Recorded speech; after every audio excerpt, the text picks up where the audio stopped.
Awwaluha muhimmatun salah satu ahaduha at-tawaqqi. Ahaduha at-tawaqqi an mudahati abadati syamsi. Mudahati abadati syamsi. Yang pertama, kenapa di waktu makruh tidak boleh sholat? Itu ada alasan, 3 alasan penting, hal yang penting 3. Yang pertama ialah menghindari daripada niru-niru para penyembah matahari. Sebab pada orang penyembah matahari itu ya waktu mata terbit itu mereka beribadah kepada matahari. Kita sebagai muslim jangan seperti mereka. Itulah dilarang sholat setelah sholat subuh, terbit matahari juga. Wazani al-itirazu an intishari syayatini. Idza qala sallallahu alaihi wasallam inna syamsa latadru'u wa ma'aha qarnu syaitani. Fa idza tal'at aqaranaha wa idza irtafa'at faraqaha. Fa in istawat qaranaha wa idza zarat faraqaha fa idza tadayyi yafat lil ghurubi qaranaha fa idza gharabat faraqaha. Yang kedua, kenapa tidak boleh sholat di waktu makruh? Ialah menghindari daripada penyebaran setan-setan. Menghindar daripada menyebarnya setan-setan. Sebab Rasulullah SAW bersabda, sesungguhnya matahari itu benar-benar terbit bersamaan dengan terbitnya matahari itu adalah tanduk setan. Itu tanduk setan muncul di saat matahari terbit. Ketika sudah terbit ke atas matahari maka setan pergi. Ketika matahari itu sudah naik ke atas tinggi maka tadi ya. Ketika matahari terbit maka setan muncul bersamaan dengan matahari. Apabila sudah naik ke atas matahari maka setan meninggalkan matahari. Apabila matahari sudah di atas langit jam 12 ya zuhur, maka setan bersamaan dengan matahari lagi. Ketika bergeser ke barat matahari maka setan pergi meninggalkan matahari. Ketika matahari sudah cenderung mau terbenam maka setan datang lagi bersamaan matahari. Ketika matahari sudah terbenam maka setan meninggalkan matahari. Wa nuhya anis salawati wa dzil aqati wa naha anis salati wa dzil aqati wa nababi 'alal illati. Jadi Rasulullah melarang melakukan sholat di waktu-waktu makruh di atas, dan Rasulullah mengingatkan kenapa kok tidak boleh, yaitu karena ada setan bersamaan matahari tadi itu. Wasal itu an-nasaliki dhariqil akhirati la yazaluna yu'adzibuna 'ala salawati fi jami'il awqati wal muwadhabatu 'ala namtin wahidin minal ibadati yurisul malal. Kemudian yang ketiga, alasan ketiga. Apa alasan ketiga? Yaitu orang-orang yang menjalani jalan akhirat, yang menempuh jalan akhirat. Artinya mereka yang suluk berdhariqat untuk dapat dekat dengan Allah, itu mereka senantiasa rutin melaksanakan sholat di semua waktu.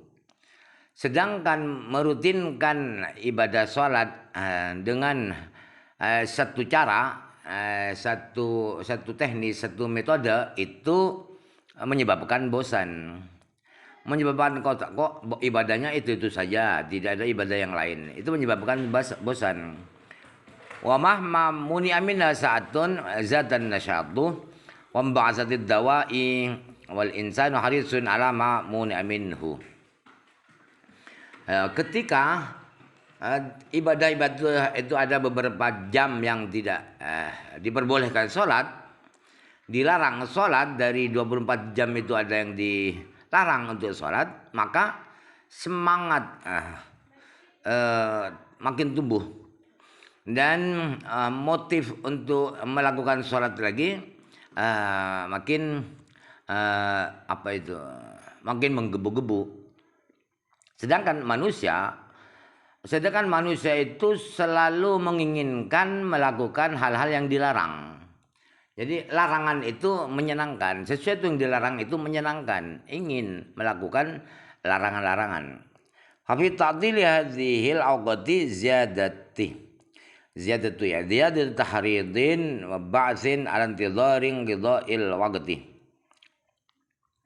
Sedangkan mengosongkan waktu-waktu itu, meliburkan waktu-waktu itu, tidak boleh sholat, itu makin menambah semangat, makin membangkitkan diri untuk menunggu selesainya waktu larangan itu, waktu larangan tersebut itu.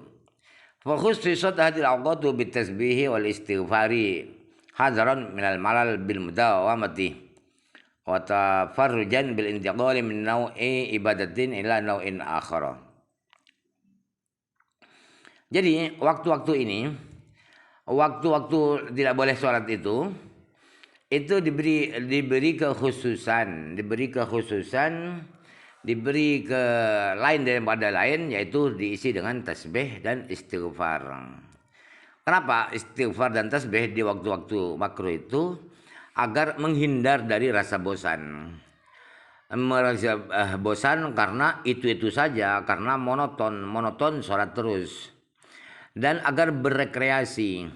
Berrekreasinya apa? Yaitu dalam bentuk berpindah dari suatu jenis ibadah kepada jenis yang lain. Itu namanya rekreasi. Hafal istidrafi wal istijdadi aladzatun wa nasyatun. Hafal istimrari ala syai'in wahidin istisqalun wa malalun.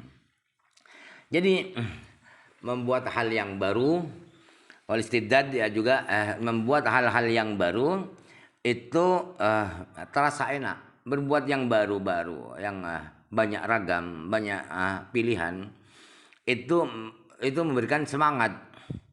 Sebaliknya istimror, monoton, itu saja, sholat saja misalnya, itu terasa berat dan terasa menjemukan, membosankan. Walidzalika lam takuni sholatu sujudan mujarradan wala ruku'an mujarradan wala qiyaman mujarradan bal rutibatil ibadatu ala a'malin mukhtalifatin wa dzakarin mutabayinatin. Oleh karena alasan itu menjemukan, membosankan kalau itu saja, maka sholat itu isinya bukan sujud saja, sholat itu isinya bukan rukuk saja, bukan berdiri saja, bahkan ibadah-ibadah itu diatur, disusun oleh Allah terdiri dari amalan-amalan yang berbeda-beda. Ada rukuknya, ada i'tidalnya, ada sujudnya, ada tasyahudnya, dan zikirnya juga berbeda-beda. Rukuk subhanarabbil azim bihamdi, sujud subhanarabbil a'la bihamdi, julus rabbighfirli warhamni, berbeda-beda zikirnya. Fa innal qalba yudriku min kulli amalin minhuma ladzatan jadidatan indal intiqali ilaiha. Kenapa kok sampai begitu ibadah sholat itu bermacam-macam bacaan? Karena hati akan merasakan mingkuli amalin, hati akan merasakan dari setiap amalan, dari setiap ada sujud, ada ruku, ada i'tidal, itu akan merasakan kenikmatan baru ketika berpindah kepada pada model yang lain itu. Walau wadhaba ala syai'il wahidi la tasra'a ilal malalu. Kalau kalau seseorang itu aktif satu bentuk, tidak beragam satu bentuk, maka cepat datang rasa malu pada manusia itu. Fa idza kanat hadhihi umurun muhimmatun fin nahyi an irtikabi awqatil karahati ila dzalik min asrarin ukhra laisa fi quwwatil bashari al-iddila'u 'alaiha wallahu rasuluhu alam biha fa hadhil muhimmatun la tutraku illa bi asbabin muhimmatin fi syar'i yatlu qada'is sholawati wa salatil istiqa'i al-khusuf fi tahiyatil masjid. Jadi maksudnya apabila tiga hal itu adalah sesuatu yang penting, soal larangan melakukan sholat di waktu makruh dan lain sebagainya, yaitu apa itu, ada rahasia-rahasia yang lain yang energi manusia, kemampuan manusia tidak mampu untuk melihat rahasia-rahasia Allah itu. Kemudian Allah dan Rasul yang lebih tahu rahasia itu. Maka hal-hal penting tiga di atas itu tidak boleh ditinggalkan. Alasan-alasan tiga itu tidak boleh ditinggalkan kecuali karena ada sebab-sebab penting di syara. Misalnya mengkodok di waktu makruh, sholat istisqa di waktu makruh, sholat bergerhana di waktu makruh, tahiyatul masjid, itu sebab-sebab penting di syara. Fa'amma ma dha'afa anha falam bagi ayyusad ma bihi maqsudan nahyi hadza wal awjahu indana wallahu alam. Adapun sebab-sebab yang lemah untuk sebagai alasan mau sholat di waktu makruh, maka tidak semestinya bertabrakan dengan tujuan larangan sholat di waktu makruh itu. Inilah alasan yang lebih kuat menurut saya, kata Imam Ghazali. Kemudian Allah yang lebih tahu. Kamulah kitabu asrari sholati min kitab ihya'i ulumuddin. Nasluhu insyaallah kitabu asrari zakati bihamdillah wa a'udhihi husni taufiqihi. Kitab rahasia-rahasia sholat dari kitab Ihya Ulumuddin ini sudah selesai dan akan dilanjutkan oleh kitabu asrari zakat. Alhamdulillah walhamdulillah wahda wassalatu ala khairi khalqi Muhammadin wa ala alihi wasallam tasliman katsira wallahu alam.